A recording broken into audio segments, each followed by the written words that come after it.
Hi, Mark Anthony. Can't wait for our mindfulness and serenity get together. Yes, I am glad to be here. Really glad to be here. As Tammy mentioned prior to recording, this is going to be my last Thursday night on a weekly basis. Got some other work that's coming in and moving things around on my schedule. And so I need to go where that's flowing. But I do hold in my heart that there's a way to keep doing this, whatever, less frequently, but more impactfully. We'll see. We'll see how it unfolds. But we're together Yes. now. Yes. And so we have a wonderful opportunity to have a conversation. So thank you for joining, whether you're here live or whether you are going to listen to this later on.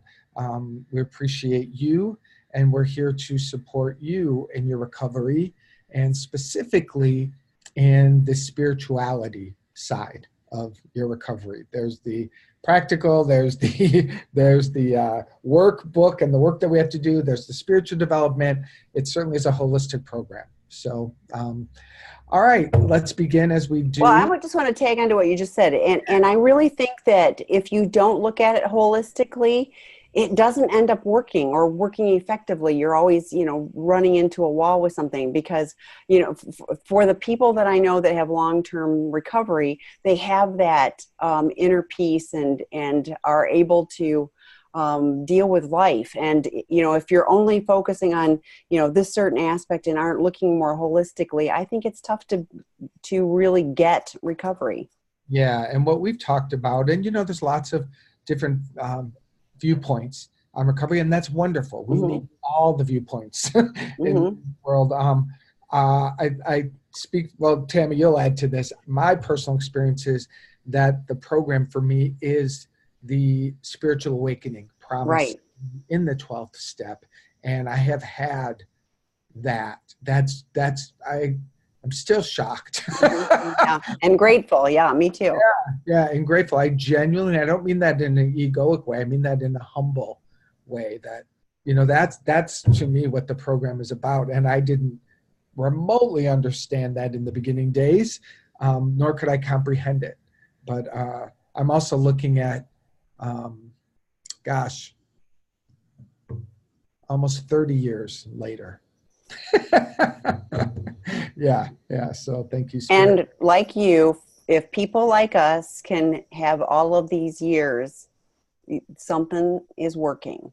Yeah. Yeah, for sure.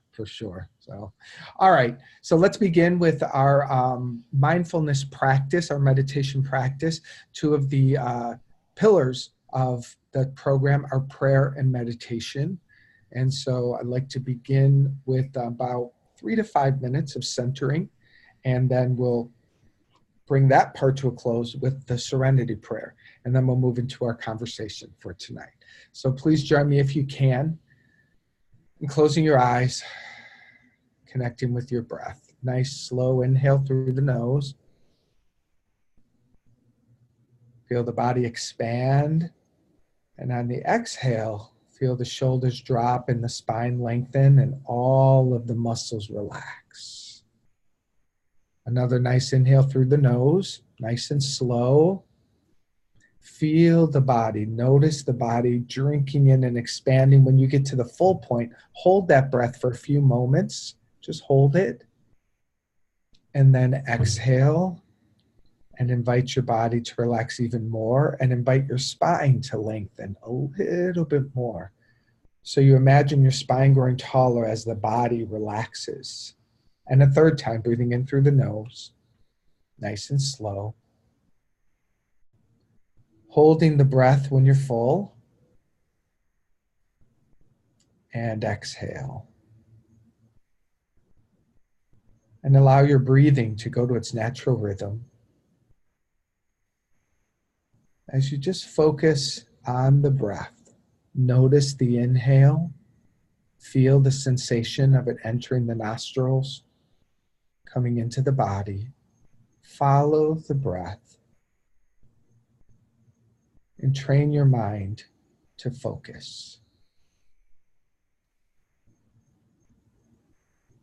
If your mind wanders, when you notice, release the thought and return to the breath.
Release the thought, return to the breath.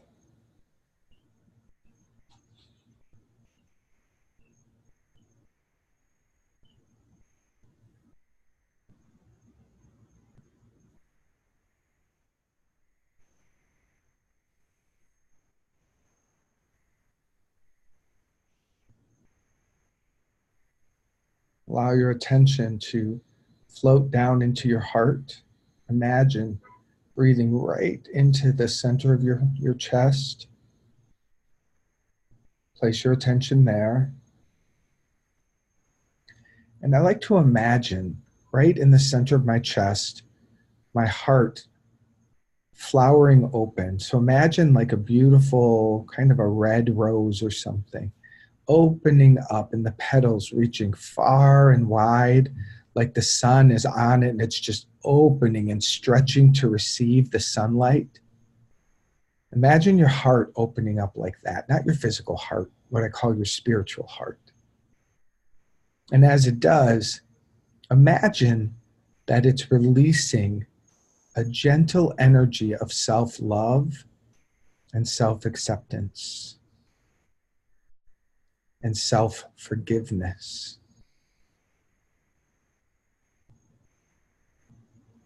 Just imagine, I like to be creative with it and imagine that like golden light or pixie dust or something kind of childlike is just flowing out of my heart and it's swirling through my body temple, up into my head and down my arms. And it's just kind of releasing the energy of, I'm okay right now. I'm okay. I'm loved. I'm lovable. And I can be forgiven. In fact, in my experience, I am forgiven. So just imagine that being here for you, whatever that feels and looks like. And we'll imagine that that continues to just kind of be there throughout our time together. And we'll move into the speaking of the Serenity Prayer. I'll speak it, and obviously if you can join me, please do. God, grant me the serenity to accept the things I cannot change, the courage to choose the things I can, and the wisdom to know the difference. All right. So because this is my official last evening of the weekly, but more to come, I was like, I was going to talk about one thing, but what I really want to talk about is forgiveness. We haven't had that conversation, have we? No. It's not mentioned much in the program. I mean, making amends and it's like kind of forgiveness happens along the journey. It really does. So this is kind of a complementary conversation. It's not 100% inside the steps, but it's such an important part, at least in my experience, of recovery, because there has to be a point along the journey where you feel free from the past. And again, the program says it in so many ways. It says you will not regret the past. You will not wish to shut the door on it. Now that comes, the promises after the 9th step.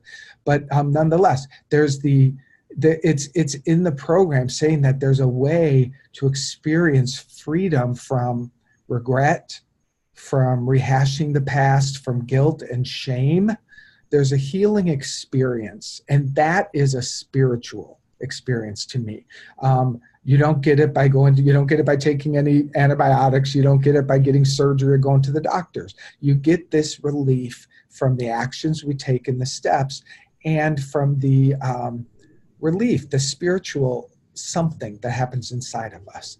But even when some people do the steps, like Tammy was mentioning earlier, if it's not a holistic approach, sometimes people will find themselves still stuck in certain ways, or just self-loathing, self-doubt, still plagued by some regret from the past, or parts of it not fully healed, especially for those of us who have, experienced having affairs and really hurting other people from our choices when we were in our addictions, to really, really allow ourselves to become free.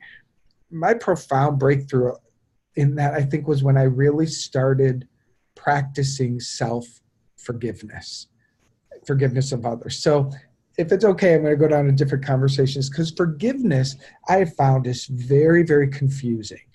And it starts with the idea, it starts at a very, very young age, where we're taught that I have to forgive. And I think you're going to understand this conversation because we're program people. I have to forgive. I have to be the big person. I have to make amends. I have to say I'm sorry. And some of those actions are part of the program. But the problem with that is like saying, I have to heal this addiction. The program says, I cannot heal this addiction. My higher power is who I'm leaning into. My higher power is who I'm connecting with on a daily basis, moment to moment basis, in my prayers and my meditations, as a way of life. Connecting to my higher power is where I remain sober. That is the same experience around forgiveness.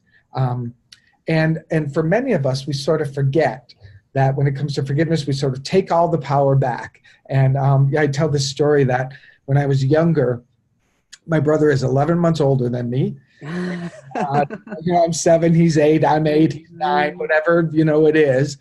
And we would get in a fight, or we'd do whatever two boys did. And my mom would and remember being in the kitchen, standing against the wall. And she would say to me, say you're sorry. And I'd have to say, I'm sorry. And she'd say to my brother, say you're forgiven.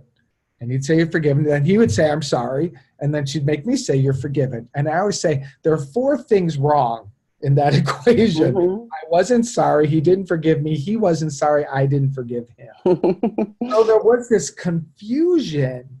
That's what I mean. From a very early age, we're expected to understand something or do something that I have come to discover is really not mine to do. Now, I have a part in the forgiveness equation, but it's much less than I think it is. So perhaps you can relate to stories of people expecting you to be the bigger person and say you're sorry, or those kind of things. Or perhaps you can relate to beating yourself up around not forgiving someone, or I should be over this by now, or, all the ways that the mind can really make us feel like we're failing at the forgiveness game. Again, I've come to realize that that's because we are taking on the role of doing it. And no one ever taught us to understand forgiveness in a way of really surrendering and letting the higher power do it. The analogy I use is,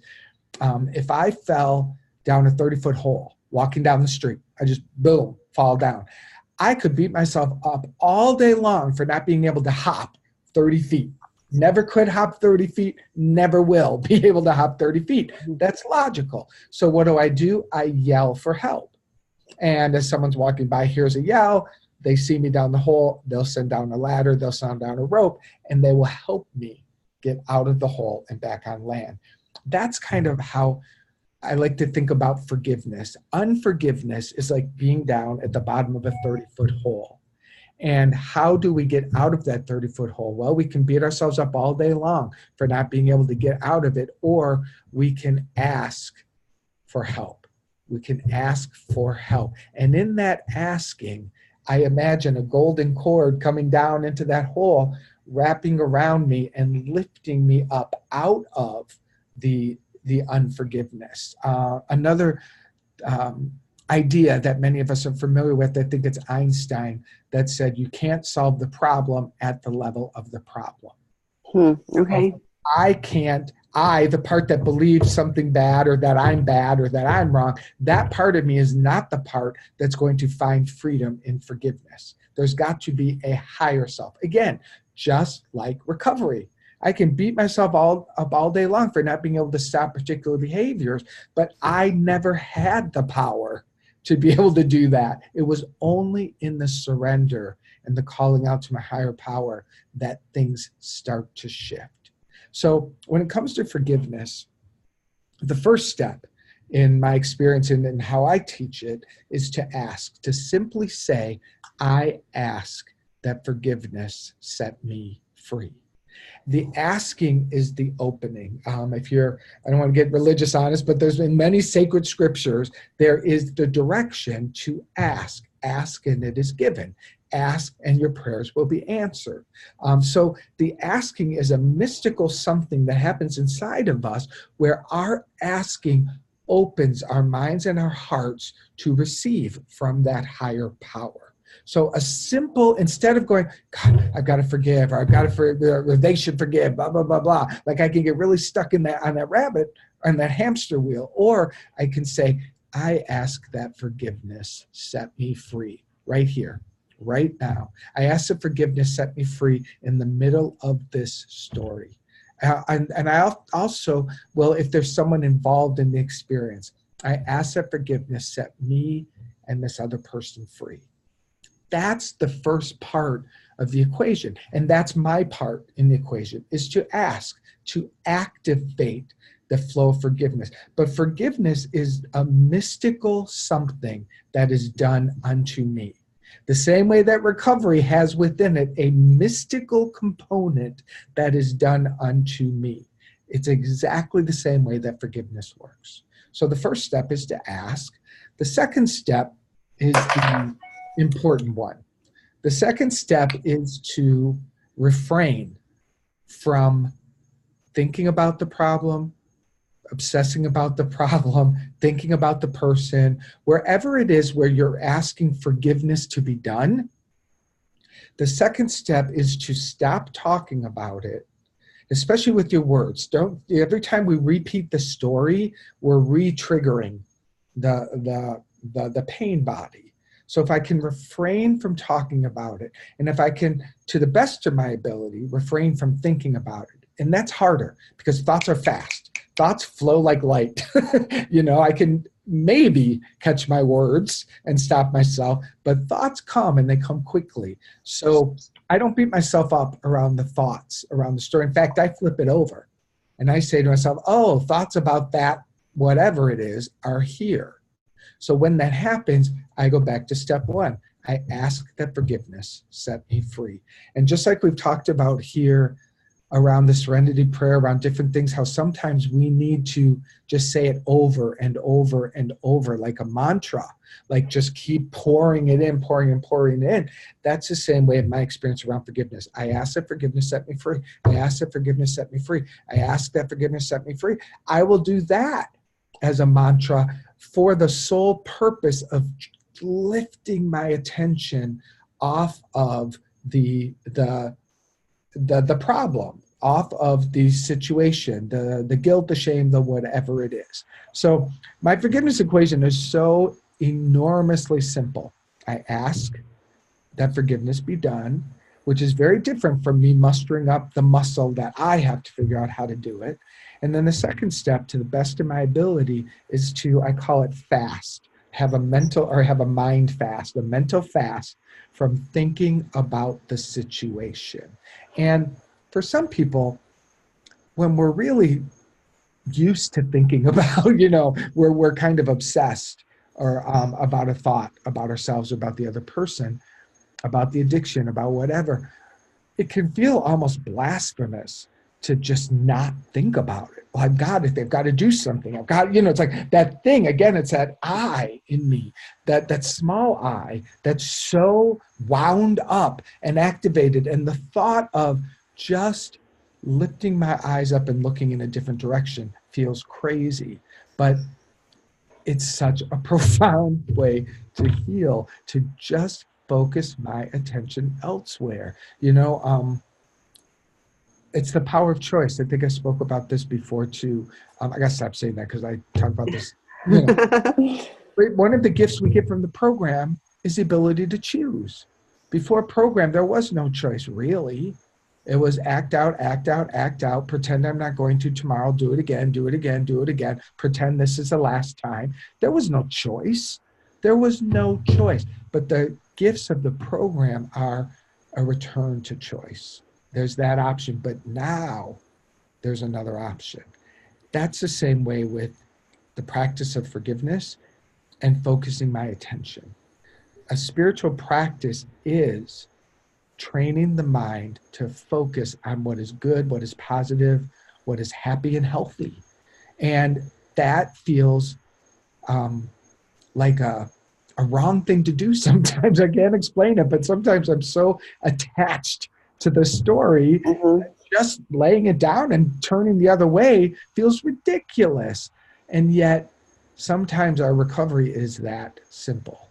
And the point is, for me, what I've learned is if I refocus my attention on anything, the blue sky, kids playing on the playground, a happy thought, anything else, a song on the radio, whatever, if I can focus my attention elsewhere, it gives forgiveness, which I've already activated by asking for it to be done. It gives forgiveness the chance to transform that story, dissolve that story, heal my experience of it. Much of what the gift of forgiveness gives us, I'm not saying that well, but because I've got two thoughts colliding in my head, really what forgiveness gives us is a freedom from the past so that we can be in the present and create a different future. Now, forgiveness helps the story about what happened to be transformed or to dissolve. Because what happened in the past happened. Yes, it's true. But why it keeps happening is in the now moment, I keep re-triggering the story because of what I made up about myself or what I made up about the world or what I made up about other people. There's something in what happened that I have come to believe is true. It's a negative thought, a negative experience, or a recycling of an unhealed emotion, something like that. And forgiveness, in my experience, because it's mystical and so powerful, it heals that. And I have had some really amazing healings and relief from practicing forgiveness, and mostly for myself, because I'm one of the type of guys that I hurt a lot of people, and then I beat myself up 1,000 times more. It's just like a sick cycle of shame and feeling so horrible. And my experience of forgiveness is that my self-love is 1,000 times bigger. My whole experience of myself and my memories of the past are much lighter. They don't have as much or any charge. Many of my memories, again, back to you will not regret the past or wish to shut the door on it. And forgiveness is another way to complement that same experience where we tell our stories or we remember our stories, but we see that they were a part of bringing us to here. They're a part of the journey that actually, without it, I may not be living in a spiritual awakening. So we see the perfection of our journey versus the problems and the punishment and the pain of our journey. So what are your thoughts on that?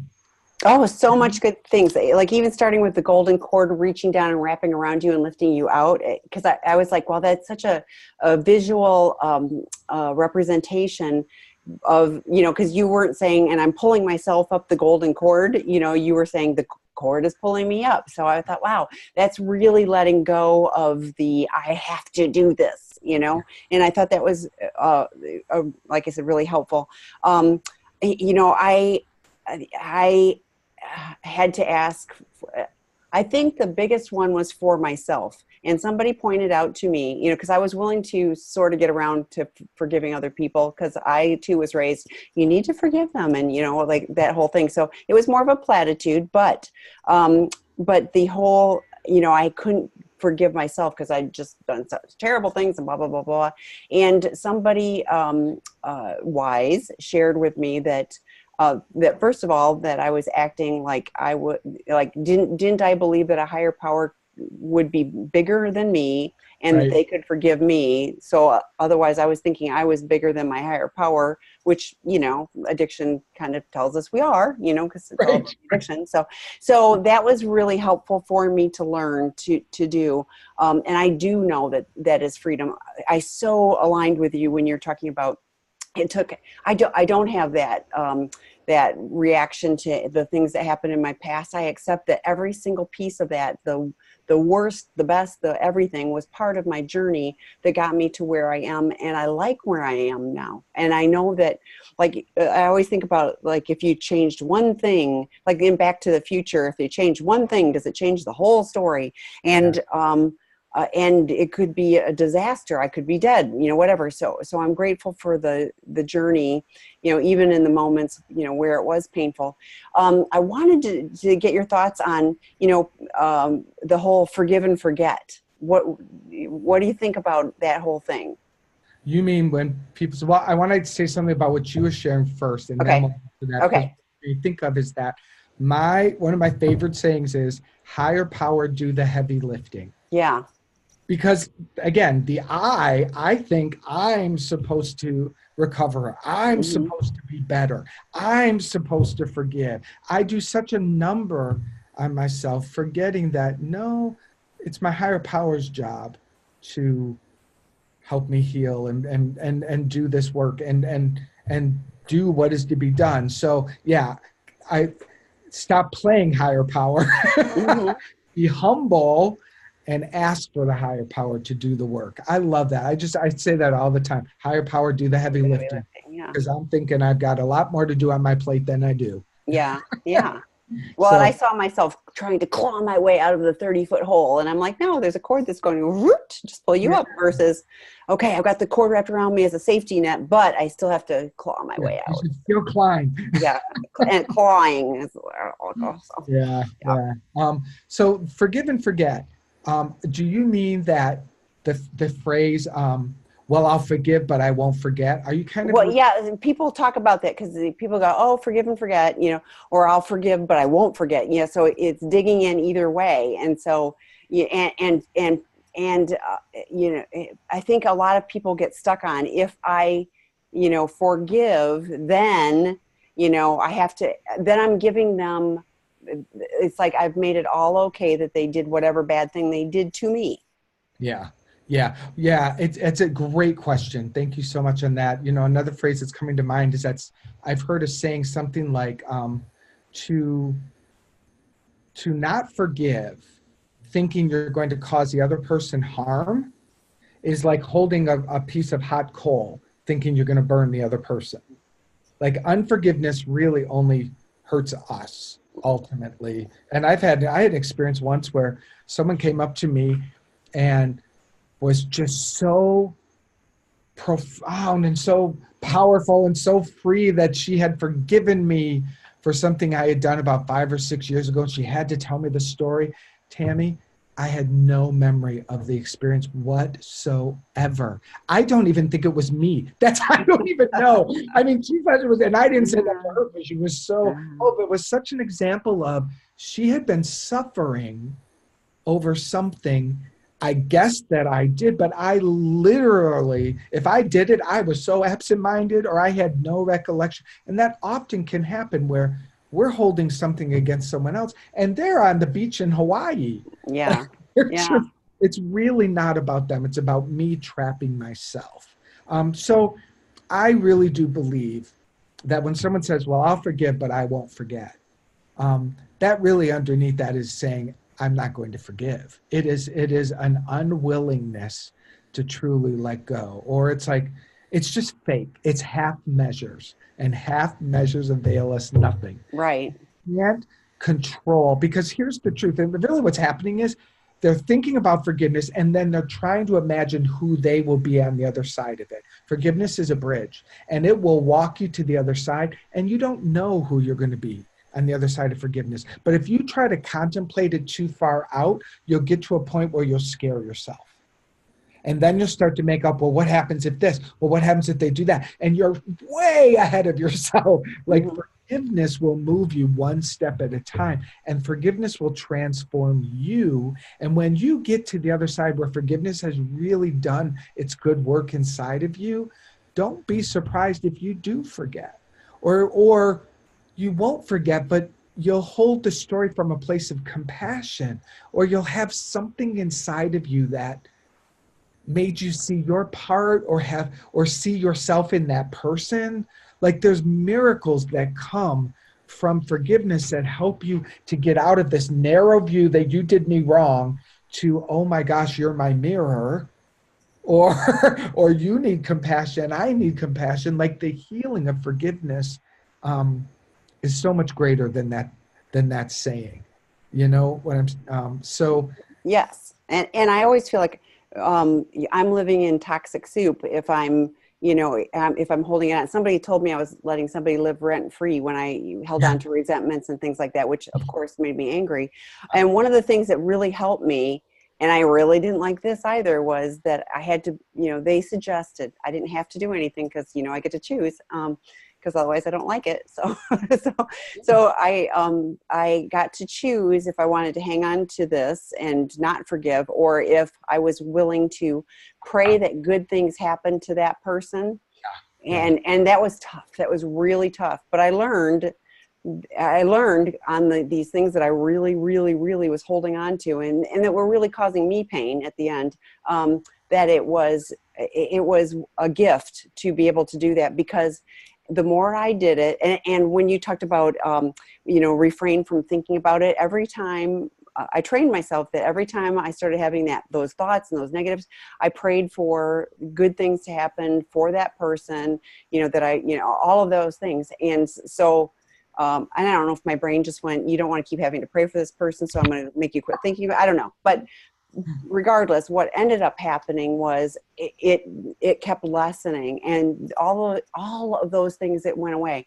And I had an experience about 1.5 years ago where something came up, and I thought, it was kind of a major thing. And I was like, you have to haul that one back out and do that. And I was amazed, again, that how quickly that can work, and like, it doesn't change what that person did, doesn't change anything else, but just changed my perspective. I was able to look at it from a more human standpoint. It was really beneficial. And I remember, this was years ago too, that somebody I worked with, I don't even remember what I did, but I said, I said, please forgive me, X, Y, and Z. And she said, I forgive you. And I didn't say, I'm sorry. And I still remember that, because her saying, I forgive you, it was so powerful in that moment. I was just like, wow, that really was meaningful to me. They're very loving words to be told. And as we know, we want to emphasize in the program, other people's forgiveness for us is not required. Right. It's a nice gift. It's a bonus. And if we get it, then that's just, to me, that's higher power in action. But I went to make an amends to someone a few years back, and I really did my part. I knew what I was making amends for. I went over it with my spouse. I was really solid, which is good. And I went in clean, and I shared my amends, and he went off on me for about 15 minutes straight. And at first I left a little sad, but I did have the experience of, that's not about me. I did my part. That's all I had to do. And I really have compassion for him.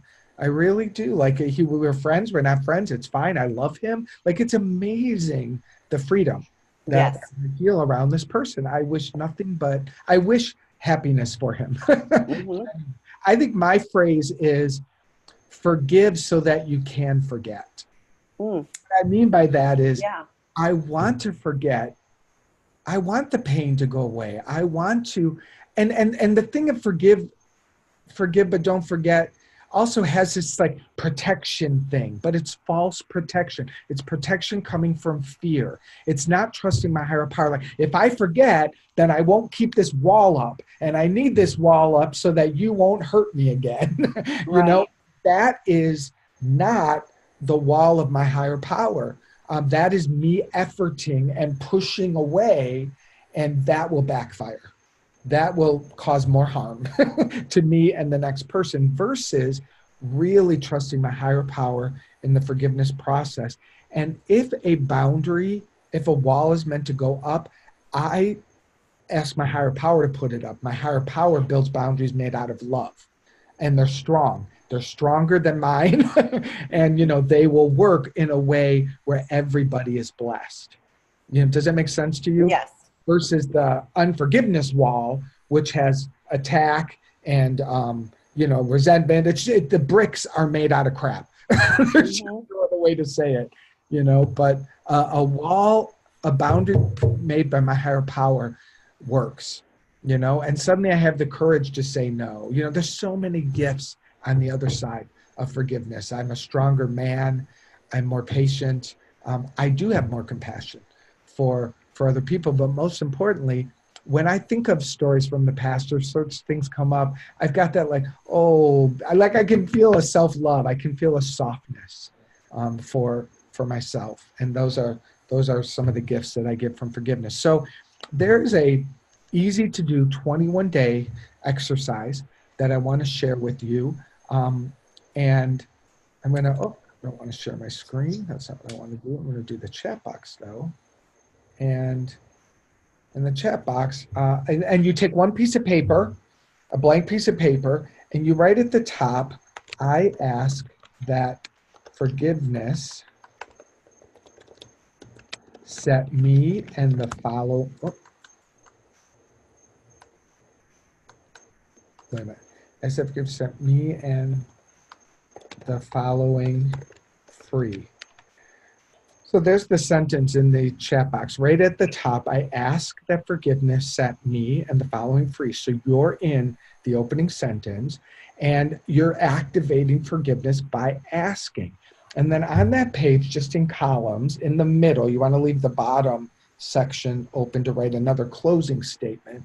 But in that column, list the names of people that you have any judgment about whatsoever. Like, don't work too hard to figure this out. In fact, I tell people when they do this, any name that comes to mind, mom, dad, siblings, teachers, coworkers, bosses, and even judgments that I have about people I don't know. Maybe you have judgments about heavy people or skinny people, or you have judgments about tall people, or you have judgments about people that drive slowly, or you have judgments, like we have so many judgments that also block our experience of connection. Also about organizations. Many of us have been wounded. I was very wounded by the Catholic Church. And I had a huge judgment about them and a big pain body around them. So they, were on my list, the Catholic Church, Republicans, Democrats. I mean, the whole gamut of division that happens in my mind or the ways that happens in the world that I agree to. Write them on this list. Just get the whole list of as much as you can do on there. And then after you give yourself a couple minutes to then you ask your higher power, anybody else, any name that comes to mind, write it on there, right on there. So that's in the middle section. And then on the bottom, you write something like, I wish for everyone on this list happiness, health, and freedom from suffering. So on the bottom of the list, you write, I wish for everyone on this list happiness, health, and freedom from suffering. Any version of that kind of a little blessing for them. So you've got the opening line. I ask that forgiveness set me in the following free. Bunch of names in the middle, and then, or organizations or peoples. And on the bottom, I wish for everyone on this list health and freedom. I'm sorry, this list: happiness, health, and freedom from suffering. You could say happiness, health, and wealth, whatever you want to do. Lots of blessings on the bottom. Now, the 21-day exercise, so simple. I put it on the side of my bed, on my bedstand, and in the morning, I put my hand over the names, don't need to read them. I read the top sentence and the bottom sentence. I close my eyes, I breathe, and I go about my day. And then when I go to bed, I put my hand over the names. I don't read them. I say the top sentence, the bottom sentence. I breathe, and I go to sleep. Do that simple practice for 21 days. Now, the work is to not talk about any of those people on that list, to refrain from negative thinking to the best of your ability, but don't worry about that. Just a simple, what I want you to experience is, if you ask consistently, just twice a day for 21 days, you will experience shifting. I mean, I've taught this many, many times, and I've had people send me emails and say to me after the fact, I don't know why half these names are on the list. There's just such a lightness inside of them. The judging that they used to be really trapped in has lightened and lessened profoundly. So this is just a little extra tool that you can do. Any questions about that? Oh, I love that. I mean, that's a bigger vision than the individual. Like, I've got this person I need to forgive. So I like that, because it feels like it'll clean a lot of the house out. Yeah, I like it too. And I also like it, like if I'm working with a sponsee, sometimes like around step 8 and 9, I'll actually give them this practice for a while on step 8 before moving to, once they make their list, before they move into the amends process, like just take some time to let forgiveness kind of clear you out and do whatever healing can be done, so that when you move into looking at your part and you move into really moving into action, there's just a complementary support system. Yeah, I think that's great. Yeah. And after, to me, this is sort of a form of now I'd say this is a form of my 10th step. Experience is just, at the end of the day, I ask, now I don't have a list, I haven't done it in a while, but I will do, I ask for forgiveness, set me and everyone I encountered free today. And if there's specific interactions, it's just sort of my little shortcut to doing the work. So I invite anyone to give that a try. It will take you 8 to 10 minutes to write that sentence, write some names in the middle, be thoughtful, give it some time and breath to really be thorough, and then write that sentence at the bottom. So that's the exercise I give to you today. I appreciate it. It's great. Awesome. Well, anything else? Any questions we've got a couple of people joining us. If there's any thoughts you have about forgiveness or any questions, this would be your time to chime in before we begin moving ourselves into closure.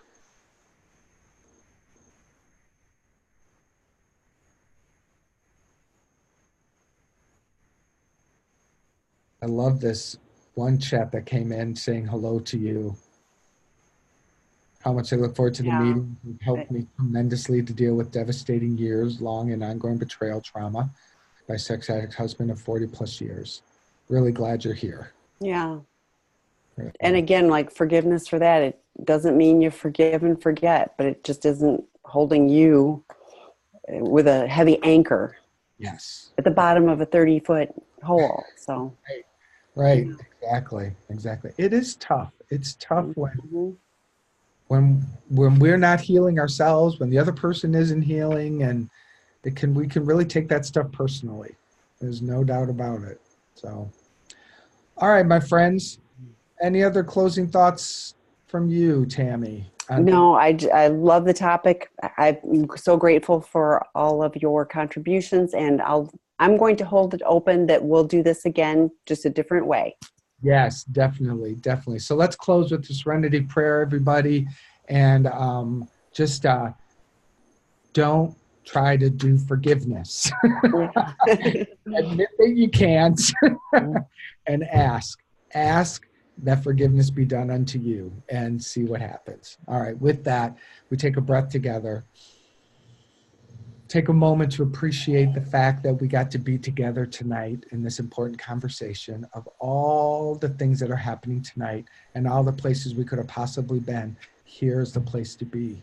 So before we do serenity prayer, I just speak a word of gratitude for Tammy, for all the work that she does, for the healing power of this network, of this seeking integrity, and of this sex and relationships addiction healing program, for the higher power energy that brought all of the leaders and people together to create this dynamic place where people can come to heal and experience hope and create a new life. I mean, it's really a beautiful thing, and I honor it. I know I'm grateful for it. And I know that it is really, this is just the beginning of a profound healing wave. So I honor that. And with that, we say the serenity prayer. God, grant me Grant the me serenity. to accept the things I cannot change, the courage to change the things I can, and the wisdom to know the difference. Thank you, my friend. Talk to you soon. All Bye-bye. right. Bye.